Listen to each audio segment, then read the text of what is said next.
Shahnaz and you all are watching my channel Diamond Tutoring Academy. Welcome here. Today we are going to discuss some basics of fractions. As we know, we all feel trouble while dealing with fractions. So let's start.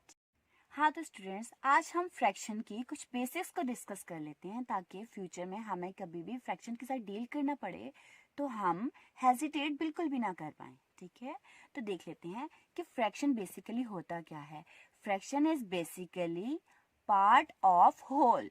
ठीक है, this is basically part of whole. It represent one or more equal parts of whole object. ठीक है, means कोई obtained amount हो हमारे पास. ठीक है, over total. ठीक है, this is separated by this bar is known as over. We can call this bar as out of. We can also call this bar as fraction bar or division bar.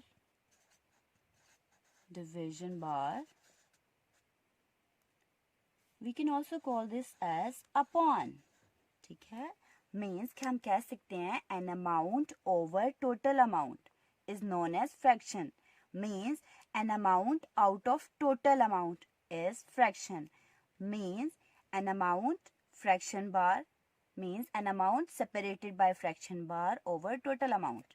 ठीक है, and we can also call this as fraction is an amount upon total amount. ठीक है, हम math में इसको लिखा कैसे करते हैं, हम इसको कुछ इस तरह से लिखा करते हैं कि फ्रैक्शन इज मीन्स, जैसा कि हम मैथ में बार बार बोला करते हैं कि फ्रैक्शन क्या होती है, पी बाय क्यू की फॉर्म में कुछ लिखा हुआ हो. ठीक है, something written in P by Q form. Means P by Q means कि आपके पास एक कोई चीज होगी जो टॉप पे हुआ करेगी. ठीक है, जिसको आप बोला करेंगे न्यूमिनेटर. ठीक है, न्यूमिनेटर. और एक कोई चीज आपके पास बॉटम पे हुआ करेगी जिसको आप बोला करेंगे डिनोमिनेटर.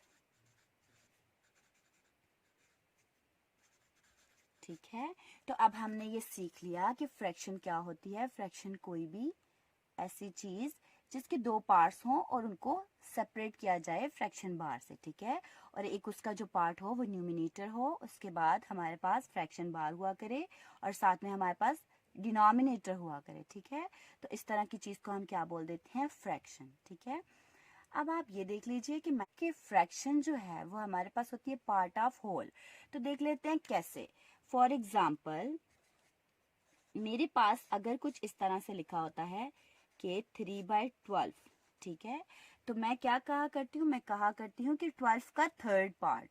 इसकी एक एग्जांपल आप ये देख लें कि अगर मैं कह दूं कि मेरे पास 10 चॉकलेट्स हैं. ठीक है, और मुझे उनको सिर्फ 3 लोगों में डिवाइड करना है. मेरे पास जो चॉकलेट्स हैं वो 10 हैं और मैंने उसको जितने टोटल लोगों में डिवाइड करना है वो मेरे पास 3 हैं. ठीक है, तो वो चीज़ डिवाइड हो जाएगी टोटल नंबर ऑफ पीपल में. ठीक है, तो इस तरह हम डिवाइड वाली चीज़ को यूज़ किया करते हैं. इस चीज़ को, इस काम को हम क्या कहते हैं, फ्रैक्शन. अब देखिए स्टूडेंट्स, जैसा कि अभी अभी हमने देखा कि हमें पता चला कि फ्रैक्शन क्या हुआ करती है. ठीक है, फ्रैक्शन हमारे पास पार्ट ऑफ होल हुआ करती है, पी बाय क्यू की फॉर्म में लिखी जाती है. ठीक है, इसमें हमारे पास एक न्यूमरेटर पार्ट हुआ करती है, एक डिनोमिनेटर पार्ट हुआ करता है. ठीक है, अब हम ये देख लेते हैं कि लेट्स सपोज अगर मेरे पास कोई दो फ्रैक्शंस हैं. ठीक है, फॉर एग्जांपल अगर मैं कहती हूँ कि मेरे पास है 9/13. ठीक है, और मेरे पास एक और फ्रैक्शन है 4/13. अगर तो इन दोनों को ऐड करने से मेरे पास डिनोमिनेटर वाली चीज़ न्यूमरेटर में बन जाती है तो मैं कह देती हूँ ये दोनों एक दूसरे के कॉम्प्लीमेंट पार्टनर्स हैं. ठीक है, आई मीन टू से कि अब देखिए 13 कॉमन है तो मैंने लिखा 13. ठीक है, 9+4 करके देखती हूँ क्या बनता है, तो 9+4 इज ऑल्सो 13. ठीक है, तो जब हमारे पास दो फ्रैक्शंस ऐड करने से हमारे पास वापस न्यूमिनेटर में वो चीज आ जाए जो डिनोमिनेटर में, ठीक है। तो इस तरह के दोनों फ्रैक्शंस आपस में कॉम्प्लीमेंट पार्टनर्स हुआ करते हैं, ठीक है। एक और एग्जांपल हम देख लेते हैं।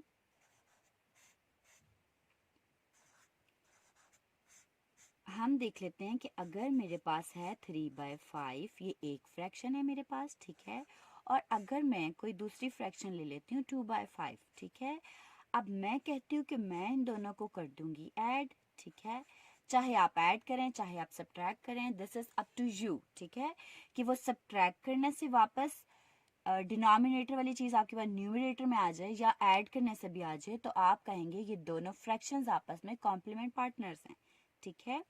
अब मैंने कहा 3+2 इज ऑल्सो 5 एंड 5/5 इज 1, ठीक है। तो इसका मतलब कि 3/5 एंड 2/5 भी आपस में एक दूसरे के कॉम्प्लीमेंट पार्टनर्स हैं। अब हम नेक्स्ट देख लेते हैं कि हम इसके कुछ और एग्जांपल्स डिस्कस कर लेते हैं फ्रैक्शन की ही, ठीक है। तो हम देख लेते हैं कि अगर मेरे पास कोई ऐसी फ्रैक्शंस आ जाती हैं, लाइक हम कुछ एग्जांपल्स देखते हैं, लाइक मेरे पास आ जाएगा 1/6, ये भी तो एक फ्रैक्शन ही है, ठीक है। अगर मेरे पास एक और फ्रैक्शन आ जाती है 1/9, ये भी तो मेरे पास फ्रैक्शन ही है, ठीक है। अगर मैं कह देती हूँ 1/5 आ जाता है मेरे पास, ठीक है। तो ये सभी फ्रैक्शंस हैं, ठीक है। हम ये कहते हैं कि अगर हमारे पास न्यूमरेटर में हमेशा 1 हुआ करे, जब जब फ्रैक्शन की फॉर्म में हमारे पास न्यूमरेटर में 1 आया करता है, तो हम कहा करते हैं कि हमारे पास यूनिट फ्रैक्शंस होती हैं, ठीक है।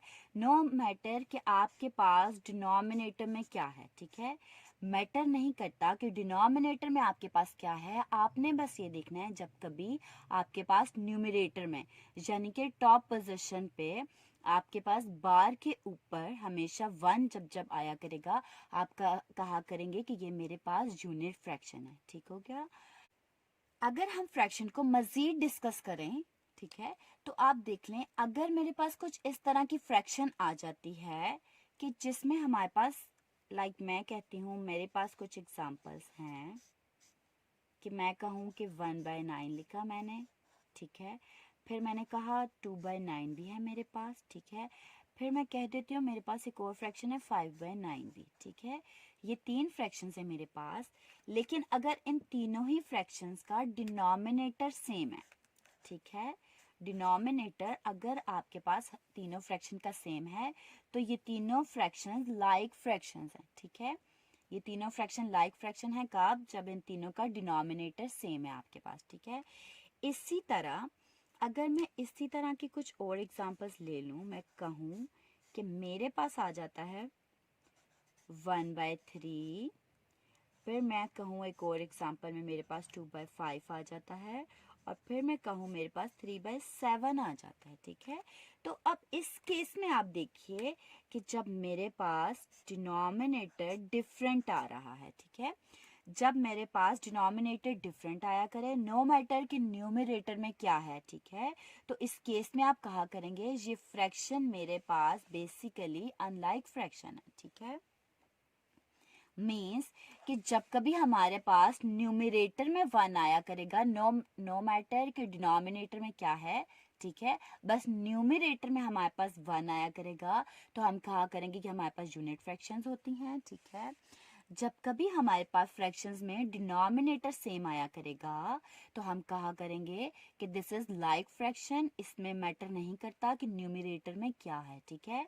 और अगर हमारे पास न्यूमरेटर में क्या है ये चीज़ बिल्कुल मैटर ना करे, लेकिन डिनोमिनेटर डिफरेंट आ जाए, तो हम कहा करते हैं कि हमारे पास अनलाइक फ्रैक्शंस हैं, ठीक है। अगर कुछ ऐसी फ्रैक्शंस आ जाए हमारे पास जिनका रिजल्ट सेम हो, उनको हम इक्विवेलेंट फ्रैक्शंस कहा करते हैं, ठीक है। जिनकी वैल्यू सेम हो। और ये हमारे पास असल में इक्विवेलेंट फ्रैक्शंस कैसे आएगी, ठीक है। फॉर एग्जांपल देखिए, आप किसी नंबर के साथ सेम ही नंबर न्यूमिनेटर और डिनोमिनेटर में मल्टीप्लाई करते हैं, ठीक है। इस तरह से भी जो आपके पास आंसर आता है, अब देखिए न्यूमिनेटर डिनोमिनेटर में जो नंबर आपने मल्टीप्लाई किया उसको आप वापस से आपस में ही कटिंग करके कैंसिल करें, तो आप देखिएगा कि आपके पास वही चीज़ बचेगी जो ओरिजिनल थी, ठीक है। इसी तरह और अगर आप मल्टीप्लाई करके आंसर ले आते हैं तब भी वो चीज़ वापस ओरिजिनल वाली बनेगी, ठीक है। तो इस तरह की कोई चीज़ें हों वो इक्विवेलेंट फ्रैक्शंस कहलाती हैं। लाइक हम देख लेते हैं एक एग्जांपल के साथ। लेट्स सपोज कि मेरे पास है 1/7, राइट, ठीक है। अब मैं कहती हूँ, मैंने अभी अभी कहा कि equivalent fractions can be obtained by multiplying or dividing numerator and denominator with the same number, ठीक है। तो सेम नंबर से लेट्स सपोज मैं कहती हूँ कि मैंने 1 को मल्टीप्लाई कर देती हूँ 2 से, और मैं 7 को भी 2 से मल्टीप्लाई कर देती हूँ। मैंने न्यूमरेटर और डिनोमिनेटर को सेम नंबर से मल्टीप्लाई किया, ठीक है।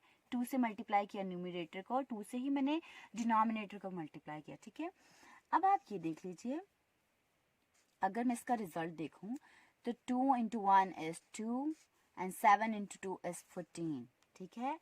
अब ये जो 1/7 है और ये जो 2/14 है, they both are equivalent fractions. क्यों? बिकॉज आप देखिए 2 1 इज 2, 2 7 इज 14, तो ये तो वापस यही चीज बन रही है, ठीक है। इसीलिए कहा जाता है कि ये वाली चीज और ये वाली चीज एक दूसरे के इक्विवेलेंट फ्रैक्शंस हैं, ठीक है। मीन्स कि आपने अगर किसी सेम नंबर से मल्टीप्लाई किया है न्यूमरेटर और डिनोमिनेटर को, ठीक है, तो आपके पास जो भी चीज आएगी वो वापस से यही तो बन रही होगी, ठीक है। तो इस तरह की फ्रैक्शंस हमारे पास इक्विवेलेंट फ्रैक्शंस कहलाती हैं, ठीक है। फर्दर हम इसी को अगर देख लें कि मैंने कहा कि मैं 1/7 को मल्टीप्लाई ना करूं, ठीक है, 2 से, मैं कर दूं 4 से, तो मैं कहूंगी 1 इंटू 4 डिवाइडेड बाय 7 इंटू 4, ठीक है, कि मैंने मल्टीप्लाई न्यूमरेटर और डिनोमिनेटर को सेम ही मल्टीपल से करना है, ठीक है। तो अब देखिए 1 इंटू 4 इज 4, 7 इंटू 4 इज 28, ठीक है। और अगर आप इसकी कटिंग करें 4 1 इज 4, 4 7 इज 28, ठीक है। तो वापस से ये चीज बन रही है ना, ठीक है। तो इसलिए हम ये भी कह सकते हैं। अब ये तो 1/7 ही था ना, ठीक है। तो 1/7, 2/9, 2/14 एंड 4/28, ये तीनों के तीनों एक दूसरे के इक्विवेलेंट फ्रैक्शंस हैं, ठीक है। क्योंकि वापस से रिजल्ट तो इन सब का एक ही आता है, ठीक है, यही वाला। I hope you guys are getting my point. हाँ तो स्टूडेंट्स, अब हम नेक्स्ट देख लेते हैं। नेक्स्ट है हमारे पास डेसिमल फ्रैक्शंस। असल में डेसिमल फ्रैक्शंस क्या हुआ करती हैं, ठीक है, ये देख लेते हैं कि कोई भी ऐसी फ्रैक्शंस जिनके डिनोमिनेटर में हमारे पास 10 आ जाए, 100 आ जाए या 1000 आ जाए, इस तरह की फ्रैक्शंस को हम डेसिमल फ्रैक्शंस कहा करते हैं। क्यों डेसिमल फ्रैक्शंस कहा करते हैं? क्योंकि इनका आंसर डेसिमल में आता है, मेन पॉइंट फॉर्म में आता है, ठीक है। हम इसकी कुछ एग्जांपल्स देख लेते हैं, ठीक है। लाइक सबसे पहले अगर मैं देख लूँ 2/10, ठीक है, तो डिनोमिनेटर में आ गया 10, ठीक है। तो मैंने कहा ये, अब देखिए 2/10 है, 2 डिवाइड 10 इज 0.2, तो ये आंसर मेरे पास आ गया डेसिमल फॉर्म में, ठीक है। अगर मैं कह देती हूँ मेरे पास है 4/100, ठीक है, तो इसको मैं देख लूँ 4/100, दिस इज 0.04, ठीक है। और अगर मैं कह दूं मेरे पास आ जाता है, नेक्स्ट अगर एग्जांपल पहले ले लूं 6/1000, ठीक है। तो आप देखिए 6/1000, तो आपके पास आ गया 0.006, ठीक है। मीन्स कि जब कभी भी आपके पास डिनोमिनेटर में 10 आ जाए, 100 आ जाए या 1000 आ जाए, ऊपर मैटर नहीं करता कि न्यूमरेटर में क्या है, ठीक है। इस टाइप की फ्रैक्शंस को आप डेसिमल फ्रैक्शंस कहेंगे। इस केस में ये बात अंडरस्टूड है कि आपके पास आंसर डेसिमल में आएगा, आपके पास आंसर पॉइंट्स में आएगा, ठीक है। कब पॉइंट्स में आएगा? जब आपके पास डिनोमिनेटर में 10 हुआ करेगा, 100 हुआ करेगा, 1000 हुआ करेगा, ठीक है। तो जब कभी आप 10, 100, 1000 को किसी भी वैल्यू की डिनोमिनेटर में देखें, किसी भी फ्रैक्शन की डिनोमिनेटर में देखें, तो आपने क्या गेस करना है कि this one is decimal fraction, right.